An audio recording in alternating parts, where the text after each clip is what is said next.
یہ باطنی بیماریاں کون؟ جیسے ظاہری بیماریاں ہوتی ہیں، یہ بلڈ پریشر ہے، یہ ڈائبٹیز ہے، یہ ہائی کولیسٹرول کی بیماری، یہ فلاں بیماری. اسی طرح باطن کی بھی بیماریاں ہیں، تکبر ہے، حسد، بغض، کینہ، غضب، شہوت، یہ سب کی سب باطنی بیماریاں ہیں.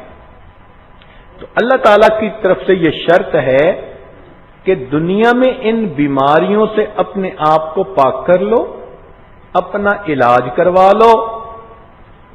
اگر تم نے علاج کروا لیا اور تمہاری موت اس حال میں آئی کہ تمہارے نفس کا تزکیہ ہو چکا تھا، تو میرے بندو تمہارے لیے جنت کے دروازے کھول دیے جائیں گے، تمہاری قبر کو جنت کا باغ بنا دیا جائے گا.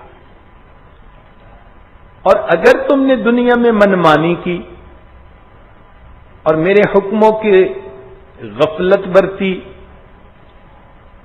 اور آزاد زندگی گزاری اور اپنے نفس کے اندر گندگیاں لے کر دنیا سے مرے، تو اب تمہیں ان باطنی بیماریوں کا علاج کروانا پڑے گا. لہذا اس کے لیے ہم نے ایک ہسپتال بنایا ہے جس کا نام جہنم ہے. یہ بیماروں کے لیے ہے، ان کا علاج کرنے کے لیے.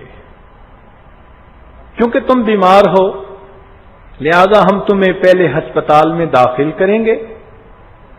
اگر تمہاری بیماری ٹھیک ہو گئی تو ہم تمہیں ڈسچارج کر کے کچھ عرصے کے بعد تمہارے گھر جنت روانہ کر دیں گے. اور اگر ایسی بیماری ہوئی جو لا علاج ہے تو پھر تمہیں ساری عمر ہسپتال میں ہی گزارنی پڑے گی. اب ذرا اس بات کو توجہ سے سمجھیے گا کہ جیسے بیمار آدمی ہسپتال میں جاتا ہے تو اس کو سب سے پہلے ایمرجنسی وارڈ میں جانا پڑتا ہے. یہ ایمرجنسی وارڈ کیا ہوتا ہے؟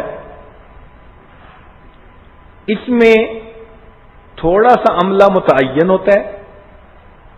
ہر آنے والے مریض سے وہ 2-3 مختصر سے سوال پوچھتے ہیں اور جلدی سے ان کو دوا دینا شروع کر دیتے ہیں کہ فوری دوا مل جائے. اسی طرح انسان کی قبر وہ آخرت کے ہسپتال کا ایمرجنسی وارڈ ہے. جب بھی کوئی بندہ قبر میں جائے گا تو منکر نکیر 2 ہی بندے آئیں گے اور آ کے اس سے مختصر 3 سوال پوچھیں گے. من ربک، من نبیک، ما دینک. اور ان 3 سوالوں سے ان کو پتہ چل جائے گا کہ یہ کس طرح کا بیمار ہے، تو وہ فوراً اس کو میڈیکیشن دینا شروع کر دیں گے. اب جیسی بیماری اس کی ویسی ہی دوا. کئی مرتبہ سر میں درد ہو تو کہتے ہیں جی کہ سر ذرا دبا دو، بیماری ٹھیک ہو جائے گی. کسی اور عضو بدن میں درد ہو تو دبا دیتے ہیں. تو جن لوگوں کو گناہوں کی درد دنیا میں ہوگی تو قبر پھر ان کو دبائے گی. یہ قبر کی فزیو تھراپی ہوگی. یہ الگ بات ہے کہ جب وہ دبائے گی تو ایک طرف کی پسلیوں کو دوسری طرف کر دے گی. تو گناہگار بندوں کو قبر کا ضغطہ پیش آئے گا. یہ قبر میں ان کو فزیو تھراپی مل رہی ہے. پھر اس کے بعد نزلے زکام کے مریض کو ٹھنڈی جگہ سے بچاتے ہیں. کہتے ہیں ایئر کنڈیشنر کے سامنے مت بیٹھو، بلکہ تم ذرا ایسی جگہ رہو جہاں نسبتاً گرمی ہو.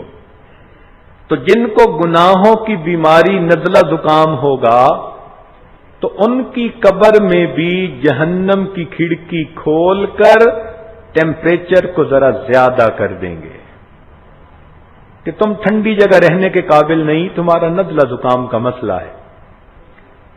اور کئی مرتبہ دیکھا ایمرجنسی وارڈ میں کہ وہ آتے ہی بندے کو ڈرپ لگا دیتے ہیں فوراً، تو قطرہ قطرہ قطرہ قطرہ دوائی اس بندے کے خون میں شامل ہوتی رہتی ہے۔ قبر میں بھی اسی طرح ہوگا۔ حدیث پاک میں آتا ہے کہ بے نمازی جب جائے گا تو اللہ تعالیٰ ایک گنجے اژدہے کو مسلط کر دیں گے، وہ تھوڑی تھوڑی دیر بعد اس کو کاٹے گا اور اس کے اندر زہر کی دوا داخل کرتا رہے گا۔ یہ اللہ تعالیٰ کی بنائی ہوئی ڈرپ ہے جو اس بندے کو لگی ہوگی۔ ذرا اژدہے کا تصور کر کے دیکھیں نا، ایسے لگتا ہے جیسے سر کے اوپر ڈرپ کی بوتل ہی کھڑی ہوئی ہے، یہ ڈرپ لگی رہے گی۔ اب ایمرجنسی وارڈ میں بندے کو اس وقت تک رکھتے ہیں جب تک کہ بڑا طبیب نہیں آ جاتا، بڑا سرجن نہیں آ جاتا۔ جب بڑا سرجن آ جاتا ہے تو مریض کو اس کے سامنے پیش کرتے ہیں اور وہ پھر مریض کی دو چیزیں دیکھتا ہے،